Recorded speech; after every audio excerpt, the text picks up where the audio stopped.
Il y a beaucoup de frères musulmans qui m'ont écrit, ils m'ont dit comme ça, Ibrahim, étant donné que le Coran est la parole d'Allah, est-ce que nous pouvons la recopier sur un support ou bien sur du papier pour mettre ça sur nous comme brassard ou bien comme ceinture pour que ça nous protège?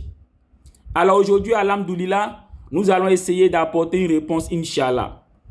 Déjà, ce qu'il faut savoir, alhamdoulilah, c'est que le Coran est la parole d'Allah. Et le Coran est puissant.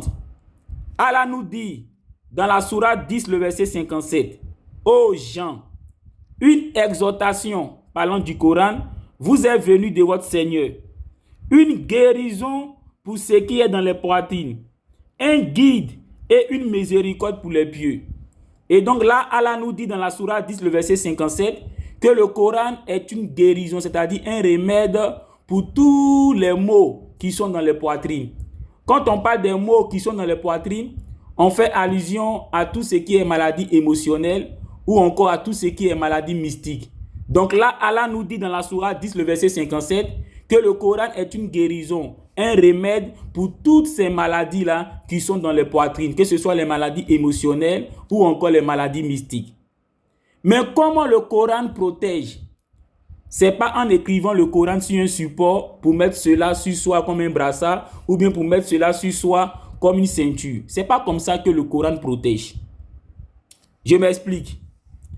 Lorsque nous prenons par exemple la sourate 2, le verset 33, Adam a désobéi à Allah en mangeant de l'arbre interdit, c'est-à-dire l'arbre de la connaissance du bien et du mal.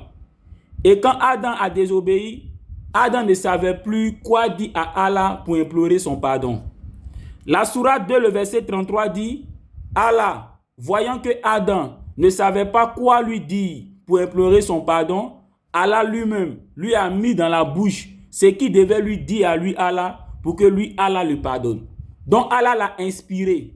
Allah lui a mis les mots dans la bouche pour qu'il sache quoi lui dire à lui, Allah, pour que lui, Allah, il puisse lui accorder son pardon. Et c'est la même chose que Allah, alhamdoulilah, a fait dans le Coran. Dans le Coran, Allah nous a révélé des sourates que nous pouvons réciter pour nous adresser à lui, pour que lui, Allah, puisse nous exaucer en nous protégeant de tout ce qui est maladie mystique, tout ce qui est ensorcellement, tout ce qui est envoûtement. Par exemple, nous avons la sourate 113. La sourate 113. Allah dit, c'est comme ça que ça commence cette sourate, la sourate 113. Cool, dit, je cherche refuge auprès du Seigneur de l'aube naissante contre le mal des êtres qu'il a créés. Donc dans cette sourate, Allah dit, faut t'adresser à lui en lui disant, je cherche refuge auprès de toi, Seigneur de l'aube naissante, contre le mal des êtres que tu as créés, contre le mal de l'obscurité quand elle s'étend, contre le mal de celles qui souffrent sur les nœuds. Quand on parle de ceux qui souffrent sur les nœuds, là, il s'agit des mystiques. Donc dans cette sourate, Allah dit de le prier de cette façon pour que lui, Allah, il puisse nous protéger contre ces gens de sorcellerie là.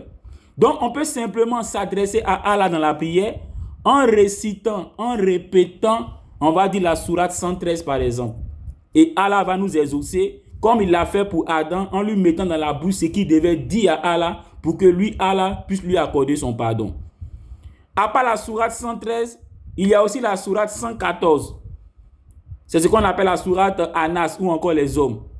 Allah dit dans cette sourate-là, dit, je cherche refuge auprès du Seigneur des hommes, le souverain des hommes, le Dieu des hommes, contre le mal du tentateur fugitif qui se retire, qui souffle le mal dans les poitrines des hommes, qu'il soit un djinns ou un homme. Donc Allah nous dit qu'on peut s'adresser à lui, on peut implorer son secours, rien qu'en récitant la sourate 114. Et lui, Allah, il va nous protéger contre tout ce qui est maladie mystique. Donc il ne s'agit pas de copier ou bien de recopier les paroles du Coran pour mettre ça comme brassard sur soi ou bien comme ceinture sur soi. Quand on le fait comme ça, c'est du chic. C'est du chic. Ce n'est pas comme ça que Allah nous protège. Allah lui-même nous dit que la sourate 113 et la sourate 114, là, on peut réciter ça en s'adressant à lui dans la prière pour que lui, il nous exauce en nous protégeant contre tout ce qui est ensorcellement, envoûtement, attaque au cul, tout et tout.